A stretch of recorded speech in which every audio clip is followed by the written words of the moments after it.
തമിഴ്നാട് വാൽപ്പാറയിൽ പുലി പിടിച്ച 4 വയസ്സുകാരി റോഷ്നിയുടെ മൃതദേഹം കണ്ടെത്തി. വനംവകുപ്പും പോലീസും നാട്ടുകാരും ചേർന്ന് നടത്തിയ സംയുക്തമായ തെരച്ചിലിലാണ് പച്ചമല എസ്റ്റേറ്റിൽ നിന്ന് പുലി പാതി ഭക്ഷിച്ച നിലയിൽ കുഞ്ഞിന്റെ മൃതദേഹം കണ്ടെടുത്തത്. പോസ്റ്റ്മോർട്ടം നടപടികൾക്കായി മൃതദേഹം പൊള്ളാച്ചി ഗവൺമെന്റ് ആശുപത്രിയിലേക്ക് മാറ്റി. പുലി പിടിച്ച കുരുന്നിന് വേണ്ടിയുള്ള ഒരു രാത്രിയും പകലും നീണ്ട കാത്തിരിപ്പിന് ദുഃഖകരമായ അന്ത്യം. ഇന്ന് രാവിലെ 11ഓടെയാണ് 4 വയസ്സുകാരി റോഷ്നിയുടെ മൃതദേഹം പുലി പാതി ഭക്ഷിച്ച നിലയിൽ പച്ചമല എസ്റ്റേറ്റിൽ നിന്നും കണ്ടെത്തിയത്. വനംവകുപ്പും പോലീസും ഫയർഫോഴ്സും നാട്ടുകാരും നടത്തിയ തിരച്ചിലിനൊടുവിൽ കുട്ടി താമസിച്ചിരുന്ന പച്ചമല എസ്റ്റേറ്റിലെ ലയത്തിന് മുകൾ ഭാഗത്തു നിന്നും മൃതദേഹം കണ്ടെടുക്കുകയായിരുന്നു.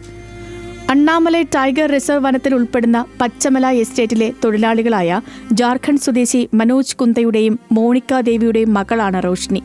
ഇന്നലെ വൈകിട്ട് വീട്ടുമുറ്റത്ത് കളിച്ചുകൊണ്ടിരുന്ന കുട്ടിയെ സമീപത്തെ തേയിലത്തോട്ടത്തിൽ നിന്നെത്തിയ പുലിയാണ് അമ്മയ്ക്ക് കൺമുന്നിൽ നിന്നും കടിച്ചെടുത്തുകൊണ്ടുപോയത്. നാട്ടുകാർ പ്രദേശമാകെ അരിച്ചുപെറുക്കിയെങ്കിലും യാതൊരു തുമ്പും കിട്ടിയിരുന്നില്ല. പിന്നാലെ വിവിധ സേനാംഗങ്ങൾ ചേർന്ന് ഒന്നിച്ചു നടത്തിയ തിരച്ചിലിൽ കുട്ടിയുടെ ഉടുപ്പ് തേയിലത്തോട്ടത്തിൽ നിന്നും കണ്ടെടുത്തു. വന്യമൃഗങ്ങളുടെ നിരന്തര ശല്യമുള്ള മേഖലയിൽ കാലാവസ്ഥ കൂടി പ്രതികൂലമായതോടെ രാത്രി വൈകി തിരച്ചിൽ താൽക്കാലികമായി അവസാനിപ്പിച്ചിരുന്നു. പുലർച്ചെ മുതൽ വീണ്ടും നടത്തിയ 7 മണിക്കൂർ നീണ്ട തിരച്ചിലിനൊടുവിലാണ് ഡോഗ് സ്ക്വാഡ് കുട്ടിയുടെ മൃതദേഹം കണ്ടെടുത്തത്. നിരന്തരമുള്ള വന്യമൃഗശല്യത്തിൽ ഒരു ജീവൻ കൂടി നഷ്ടമായതോടെ വലിയ പ്രതിഷേധത്തിലാണ് പ്രദേശവാസികൾ. ന്യൂസ് മലയാളം, തൃശൂർ.